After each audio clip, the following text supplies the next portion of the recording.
अस्सलाम वालेकुम एवरीवन, कैसे हैं आप सब। उम्मीद है कि आप सब अच्छे होंगे। आज मैं बनाने जा रही हूँ कच्ची हल्दी का हलवा, जिसके सारा सामान यहाँ है। कच्ची हल्दी, गुड़, घी, मखाना और ड्राई फ्रूट्स। ये सारी चीज़ें हमें कच्ची हल्दी का हलवा बनाने में लगेगी, जिसकी शुरुआत मैं पहले करती हूँ कच्ची हल्दी से। हमारे पास है 250 ग्राम कच्ची हल्दी, जो कि हमने फ्रेश बाज़ार से लाए हैं। फिर उसके बाद हमारे पास है 250 ग्राम गुड़, और हम 500 ग्राम घी और 100 ग्राम मखाना, बादाम और काजू। ये सब कुछ 100 ग्राम है। आप चाहे तो उसे कम या ज़्यादा कर सकते हैं, और अपने हिसाब से भी ड्राई फ्रूट डाल सकते हैं। अगर आपको मखाना नहीं डालना है तो आप मत डालिए, वो बिल्कुल ऑप्शनल है। मुझे पसंद है इसलिए मैं उसमें डाल दी हूँ। और ये घी 500 ग्राम है, क्योंकि हमें इसमें घी ज़्यादा लगेगा। हमें सब चीज़ को पीस कर उसे भूनना है, इसलिए हम घी से ही भूनेंगे। इसलिए मैंने घी को 500 ग्राम लिया है।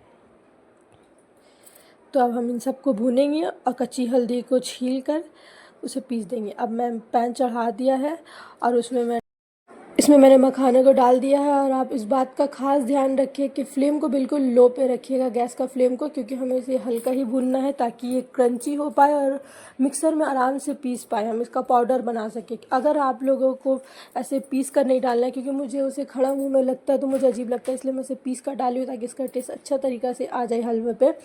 अगर आप लोगों को बिल्कुल ऐसे ही खड़ा काट कर डालना है तो आप वैसे भी डाल सकते हैं, आपको ज़रूरत नहीं है पीसने का। पर मुझे ऐसे पसंद इसलिए मैं इसे भून रही हूँ। अब मैं काजू और बादाम को भी भून लूँगी और निकाल कर पीस लूँगी। उसके बाद मैं हल्दी को छील कर मैंने उसे पीस लिया है। देखिए, अब मैंने गैस जला लिया है और अब पैन रख दिया है इस पर। अब इसमें हम डालेंगे घी। याद रखिए कि घी की क्वांटिटी ज़्यादा रखनी है, क्योंकि मैंने यहाँ पर अभी घी की क्वांटिटी कम डाली है। अब बाद में जब मुझे कम लगा तो मैंने उसमें वापस से घी मिला लिया था। तो आप इस बात का ध्यान रखिए कि अगर आपने जितनी हल्दी मैंने ली उतने सेम लिया है, तो जितना मैंने घी डाला उस अमाउंट से थोड़ा ज़्यादा घी डालें, ताकि आपका जो हल्दी है वो अच्छा से भुना सके, अच्छा से वो भुना जाए, वो तेल वो घी छोड़ सके। अब इसमें मैं डालूँगी कच्चा पिसा हुआ हल्दी, ताकि वो हल्दी अच्छे से भुना जाए। देखिए, ये मैंने पीस लिया था अच्छे से छील कर, और अभी मैं इसमें डालूँगी। और बिल्कुल लो फ्लेम में ही हमें सब कुछ करना है। इसे बनाने वक्त हमें बहुत आराम से सब काम करना है, और इस बात का ध्यान रखिएगा फ्लेम लो रहे और आप कंटिन्यूसली इस हलवे को चलाते रहें, वरना ये बैठना शुरू हो जाएगा और एक तरफ बिल्कुल काला हो जाएगा। इसीलिए मैंने भी लो फ्लेम में बनाया है, और आप लोग भी इसे बिल्कुल लो फ्लेम ही में बनाएं। और कोशिश करें कि इसे हमेशा चलाते रहें, छोड़े नहीं, क्योंकि जिस तरह आप लोग देख सकते हैं कि हल्दी ने घी को पूरे तरीके से सोख लिया है। और यहाँ मैंने घी थोड़ा कम क्वांटिटी में डाल दिया था, इसलिए बाद में मैंने इसमें घी मिलाए हैं, वो मैं शूट नहीं कर सकी। पर आप लोग कोशिश करें कि घी का क्वांटिटी थोड़ा ज़्यादा रहे, क्योंकि इस तरह से अगर आप कम क्वांटिटी में घी देंगे तो वो हल्दी सोख लेगा और वो सही से भुना नहीं पाएगा। अगर आप लोगों को कम बनाना है तो आप लोग कम डाल सकते हैं। अगर बाद में आप लोगों को लगे कि वो सही से नहीं भुना पा रहा है और सूख चुका है घी पूरे तरीके से, तो आप ऊपर से भी डाल सकते हैं। देखिए, अब मेरे हल्दी अच्छे से भुनाने लगा है, और देखिए ये तेल छोड़ चुका है और वो नीचे बैठ भी गया।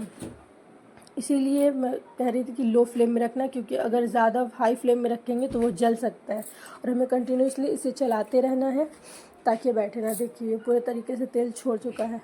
अब इसमें हम लोगों को डालना है ड्राई फ्रूट्स, ताकि ड्राई फ्रूट इसमें अच्छे से मिल जाए और ड्राई फ्रूट भी अच्छे से भुना जाए।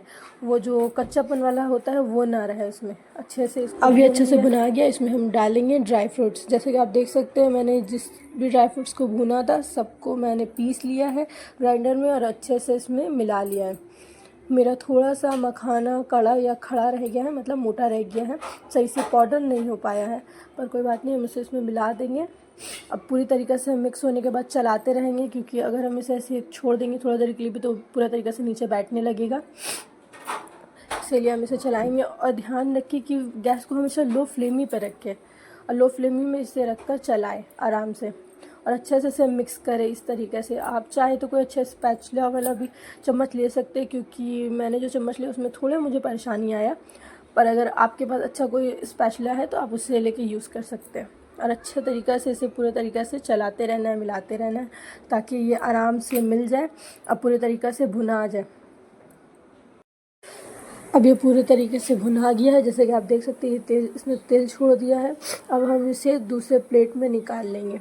आप चाहे तो इसमें जिसमें आप उसे भून रही हो उसमें भी रख सकते हैं, पर मैं उसे निकाल लिया क्योंकि मेरे पास एक ही कढ़ाई है और मुझे इसमें फिर से घी डालकर बेसन को भूनना है, इसलिए मैंने इसे निकाल लिया, एक प्लेट में सेपरेट कर लिया।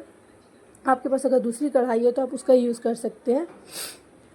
हाँ, अब मैंने कढ़ाई में फिर से घी डाल लिया। वैसे तो मैंने 4 चम्मच के करीब घी डाला है, आप चाहे तो उसे ज़्यादा या कम भी कर सकते हैं क्योंकि मुझे इसमें बेसन भूनना है, इसीलिए मैं घी इसमें गरम कर रही हूँ।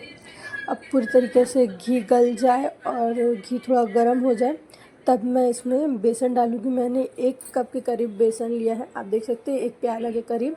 आपके पास अगर आपको बेसन लेना है तो आप देखिए कि छोटे प्याले में, ज़्यादा बड़ा में ना ले, क्योंकि अगर जितने क्वांटिटी की मैं बना रही हूँ उतने में बना रहे तो उसमें ज़्यादा बेसन यूज़ नहीं होगा। जितना मैंने डाला 1 प्याला के करीब, बस उतना ही डालिए और उसको अच्छे से मिक्स कर लीजिए ताकि जितना भी घी है सब वो बेसन सोख ले और अच्छे से बिल्कुल भुना जाए। उसका स्मेल भी आप देख सकते हैं, स्मेल आने लगेगा तो आप समझ जाइए कि अच्छे से पूरा भुना गया है उसमें और अच्छे से उसने इसको ये कर लिया, अब्जॉर्ब कर लिया। वैसे ही आप लो फ्लेम में, याद रखिए अपने गैस को हमेशा लो फ्लेम में रखिए और इसको कंटिन्यूसली चलाते रहिए, वरना ये बैठने लगेगा और जलने लगेगा। जैसे मैंने थोड़ा देर के लिए उसे छोड़ दिया था, जो कि अभी आगे वीडियो में देख लेंगे कि वो थोड़ा बैठने लगा था।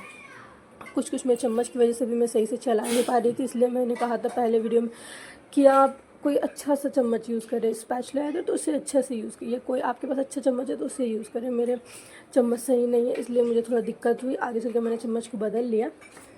देखिए आप भूनते भूनते लो फ्लेम पे ये बिल्कुल लिक्विडी फॉर्म में आ गया है। अगर आपका लिक्विडी फॉर्म में नहीं आ रहा है तो आप उसमें थोड़ा और ऊपर से घी ऐड कर सकते हैं, इससे ये लिक्विडी फॉर्म में आ जाएगा और अच्छे से भुना जाएगा।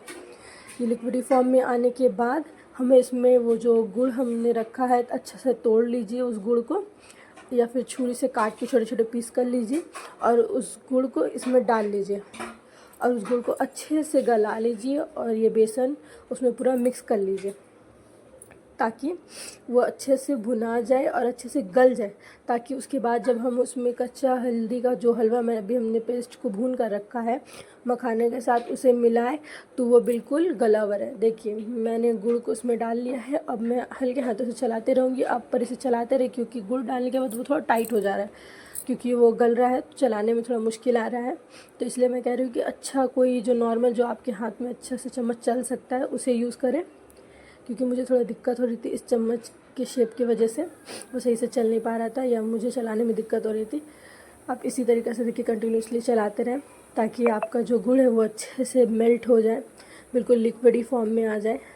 आप चाहे तो जिस तरह अभी ये लिक्विडी फॉर्म में आ गया है इस टाइम भी आप इसमें कच्चा हल्दी डाल सकते हैं, पर मुझे इसे अच्छे से भूनना है ताकि इसके अंदर जितना भी जो घी मैंने दिया है वो पूरा बाहर आ जाए और ये अच्छे से मेल्ट हो जाए, पूरा उसमें भुना जाए, क्योंकि मुझे थोड़ा क्रंची और थोड़ा अच्छा भुना हुआ चाहिए। अगर आपको थोड़ा लिक्विडी फॉर्म में हलवा चाहिए तो आप इसी टाइम, जिस टाइम अभी देख सकते हैं आप लोग कि ये बिल्कुल मेल्ट हो गया है, मिक्स हो गया है, इसी टाइम आप उसमें कच्चा हल्दी का हलवा डाल लीजिए। मुझे बिल्कुल सूखा हलवा बनाना है इसलिए मुझे इसको और अच्छे से अभी भूनना होगा बहुत देर तक। मैं इसे कंटिन्यूसली देखो चलाते रह रही हूँ, आप लोग भी इसे चलाते रहिएगा लो फ्लेम में गैस को रख के, बिल्कुल भी इसे छोड़िएगा मत वरना ये जलने लगेगा, इसीलिए।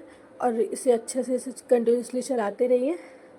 देखिए मैंने इसे अच्छे से चलाया और अब मैंने चम्मच चेंज कर दिया और अच्छे से इसे स्मैश कर रही हूँ ताकि ये पूरी तरीके से गल जाए और अच्छे से भुनाने के लिए ये हो जाए, तैयार हो जाए, ताकि पूरा अच्छे से भुना सके।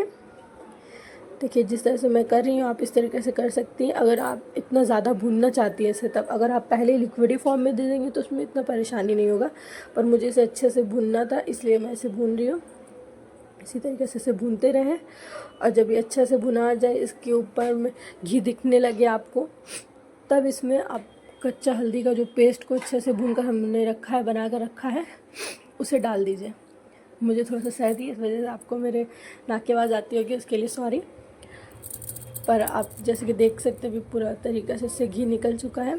इसी तरीक़े से अब हम इसमें डालेंगे कच्चा हल्दी का पेस्ट।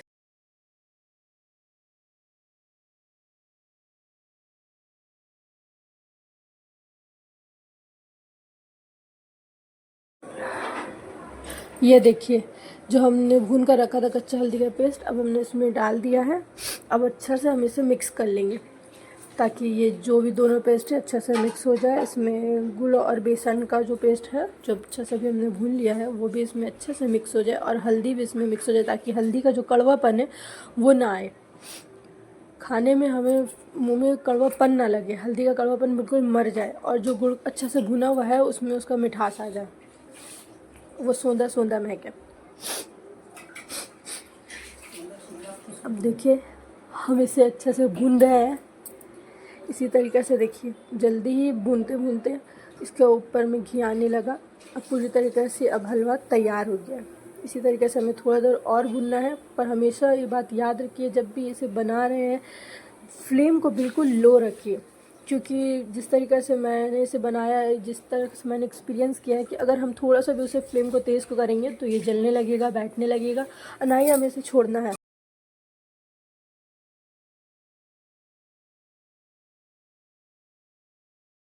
जैसे कि आप देख सकते हैं ये पूरे तरीके से अच्छे से भुना गया है, फिर भी हमें इसे चलाते रहना है ताकि किसी भी तरीके का बाकी ना रह जाए, कच्चा ना रह जाए। पूरा तरीके से ये दोनों एक दूसरे से मिक्स हो जाए और अच्छे से भुना जाए। जैसे आप देख सकते हैं, देखिए पूरे तरीके से हलवा भुना चुका है और पूरे तरीके से घी छोड़ चुका है। अब हमें फ्लेम को बंद कर देना है ताकि हलवा जले ना और हमें उसे उतार लेना है और किसी और बर्तन में ट्रांसफ़र कर लीजिएगा, क्योंकि बर्तन गर्म होगा तो हो सकता है जो नीचे का साइड है वो ज़्यादा गर्म होकर लाल हो जाए या काला हो जाए, जलने लगे। जैसे मैंने दूसरे कंटेनर में उसे शिफ्ट कर लिया था।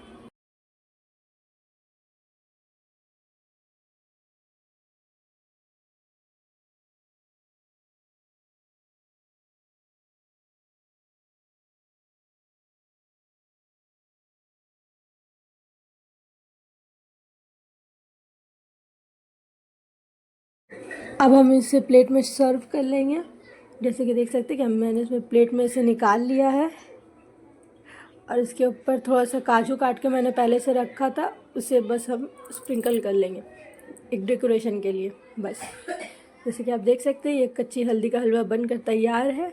आप भी इसे घर में ज़रूर ट्राई करें, ठंडे के टाइम में तो ये मस्त है, बहुत अच्छा होता है एनर्जी के लिए, बदन में ताकत के लिए, और कोई अगर बीमार है तो उसके हेल्थ के लिए भी आप ज़रूर घर में इसे ट्राई करें एक बार। Bye bye.